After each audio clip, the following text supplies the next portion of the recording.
السلام علیکم ګرانو کتونکو، زه امین خان تاسو ټولو ته هرکلی وایم او د دې وخت یو اهم خبره ستاسو سره شریکومه. خبر دا دی چې د افغانستان موجوده چې کوم حکومت دی د طالبانو، هغې دا پریکړه کړې ده چې د کونړ د سیند اوبه چې کوم دي چې هغه د پاکستان اړخ ته راځي او د چترال او دیر په سیمو باندې راتیریږي او دغه رنګ د پښتونخوا چې څومره سیمې دي نو هغه په دغه اوبو سره خړوب کیږي، یعنی د اوبهخور دپاره استعمالیږي. دغه اوبه چې دي نو دا د کونړ د سیند نه راوتي دي. طالبانو دا پریکړه هم وکړه چې دغه د کونړ د سیند اوبه چې کومې دي هغې ته به دوی یو ډیم جوړوي او د دغه ډیم نه به برېښنا یعنی بجلی هم پیدا کیږي. هغې دا وایي چې په دې کې هم د هیواد ډېره زیاته ګټه ده. ورسره بله فایده د دې موږ ته دا ده چې دغه د کونړ د سیند چې کومې اوبه دي، یعنی کله چې بارانونه وشي نو په هیواد کې د دغه اوبو چې کومه سطح ده هغه ډېره زیاته شي او د هغې په وجه باندې او د هغې له امله هیواد ته ډېر زیات زیان هم رسیږي. نو بله پیده به افغانستان ته دا وي چې دغه قسم نقصانونه او زیانونه به هیواد ته نه رسیږي، یعنی د هغې بندیز به وکړی شي. اوس په پاکستان باندې به د دې منفي اغیز څه وي، په پاکستان باندې به د دې منفي امپیکټ څه وي. نو ظاهره خبره ده د پاکستان او د افغانستان دا وخت کې د تیرو 2 میاشتو نه اړیکې ډېرې زیاتې خرابې دي او که د تجارت په اړه باندې مونږ خبره وکړو نو تقریبا 80 ورځې کیږي چې د پاکستان او افغانستان چې کومه تجارتي لاره ده هغه تړل شوې ده. د دواړه هیوادونو چې کوم تاجران دي نو هغې ته لارې بندي شوي دي او هغې خپل مالونه نشي امپورټ کولی ایکسپورټ کولی. نو په دې وجه باندې موجوده چې کوم ریپورټونه راځي، کوم معلومات مخې ته راځي، د هغې په اساس موږ دا ویلی شو چې د پاکستان کوم تاجران دي هغې ته ډیر زیات زیان رسېدلی دی. دغه رنګ د افغانستان چې کوم تاجران دي نو ظاهره خبره ده هغې ته به هم د دې نه ډیر زیات زیان رسي او نور به هم په هغې باندې یو منفي اغیز غورځېږي، ځکه چې دا دواړه هغه هیوادونه دي چې د یو بل لپاره ډیر زیات لازم او ملزوم دي، په خاصه توګه باندې د تجارت او کاروبار په حوالې سره. خو دا وخت د دواړو هیوادونو حکومتونه چې کوم دي نو هغې داسې څه ډېرې سختې پالیسیانې مخې ته راوړلي او حالات ډیر زیات سخت کړکېچن دي. د دې نه څو میاشتې مخکې که مونږ نظر واچو په حالاتو باندې نو د پاکستان له اړخه د افغانستان په مختلفو سیمو کې هوایي بریدونه شوي دي چې هلته کې ډیر زیات زیان یې دغه هیواد ته رسولی دی، عام خلک پکې وژل شوي دي. نو د هغه ځای چې کوم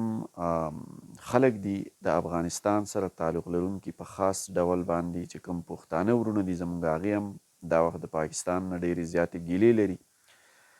ورسره که بیا موږ د پښتونخوا په هکله خبره وکړو، په پښتونخوا کې هم ورځ تر ورځه دماکې کیږي، ترهګري سیوا کیږي او د پاکستان چې کوم پښتانه دي نو هغه هم په هیواد باندې، په اسټبلیشمنټ باندې، په حکومت باندې فشار راوړي چې یاره امن زموږ بنیادي حق دی، خو تر اوسه پورې موږ ته امن چې کوم دی نو هغه میسر نه دی او زموږ په صوبه کې په خاصه توګه باندې په خیبر پښتونخوا کې ډېرې زیاتې د ترهګرۍ پیښې رامخته کیږي. نو دلته کې هم چې کوم پښتانه دي نو هغه هم خفه دي، پریشانه دي او د هغې سره هم یو ظلم زیاتی روان دی. دغه رنګې د پاکستان حکومتونه بیا دا دریځ لري، دا دعوه لري چې په پاکستان کې کومه ترهګري روانه ده دا د افغانستان له اړخه دا هر څه کیږي او د افغانستان چې کوم طالبان دي هغوی په پاکستان کې د دغه ترهګرو ډلو دپاره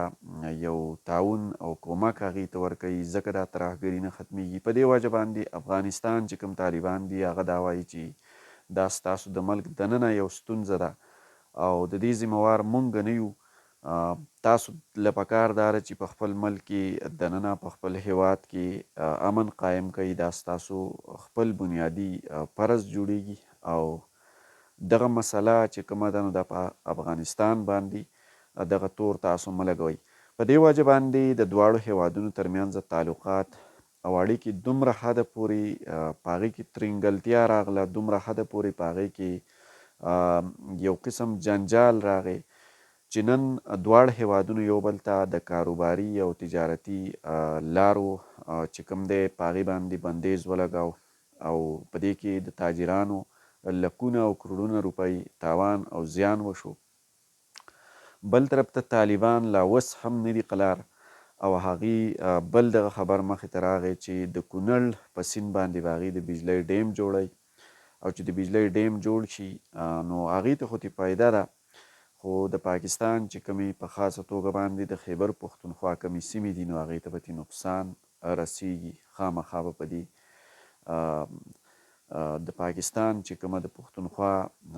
سیمې دي نو هغې سره به یو منفي اغیز کیږي. بل طرف ته د پاکستان د بلوچستان د کویټې سره تعلق لرونکی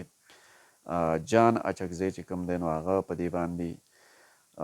دا ویل دي او یو سخت ځواب ورکړی دی طالبانو ته چې که طالبان د کونړ د سیند اوبه بندې کړي نو دا به موږ د پاکستان له اړخه د جنګ او د جګړې یو بنیادي ګام چې کوم دی نو هغه به ګڼو او پاکستان به هم بیا د دې پر ضد باندې ګامونه پورته کوي. یعنی یو داسې پیغام یې ورکړی دی چې د دواړو هیوادونو ترمنځ یو ځل بیا جګړه چې کومه ده نو دا کیدونکې ده او سخته جګړه کیدونکې ده. خو زه تاسو ته دا ووایم چې د دغه دواړه ملکونو ترمنځ د دغه دواړو هیوادونو ترمنځ چې دا دومره حالات سخت شول او دومره د دې افغانستان او پاکستان اړیکې په دې وخت کې خرابې دي. یو طرف ته د دواړو ملکونو دننه چې کوم حکومتونه دي د هغې د کمزورو پالیسیانو وجه ده او بل طرف ته په دې کې بیا مهم کردار چې کوم دی نو هغه هندوستان ادا کوي. د هندوستان موجوده حکومت چې کوم دی نو هغه دغه دشمنۍ ته دغه تربګنۍ ته د دې دغه اور ته نور پوکې ورکوي چې یاره دواړه ملکونه د یو بل سره سخت شي او هغې دا غواړي د هغې خو په دې کې خوشحالي ده چې پاکستان چې کوم دی هغې ته نقصان ورسیږي. دغه شانتې افغانستان پیدا هم هغې نه غواړي، هغې صرف خپله پیدا غواړي. دغه هندوان چې دي دا چېرته د مسلمانانو دوستان نشي کیدی، خو زموږ افغاني وروڼه چې دي نو زه نه پوهېږم چې هغې ولې د هغې نه دومره متاثرې دي. بهر کیف دا د دې وخت اهم معلومات چې ما ستاسو سره شریک کړل. امید لرم چې ستاسو به دا ویډیو ضرور خوښ شوي وي. خامخا کامنټس وکئ او که ستاسو په دې چینل باندې نوي راغلي یئ نو کایندلی سبسکرایب یې ضرور کئ. تھینک یو ویری مچ.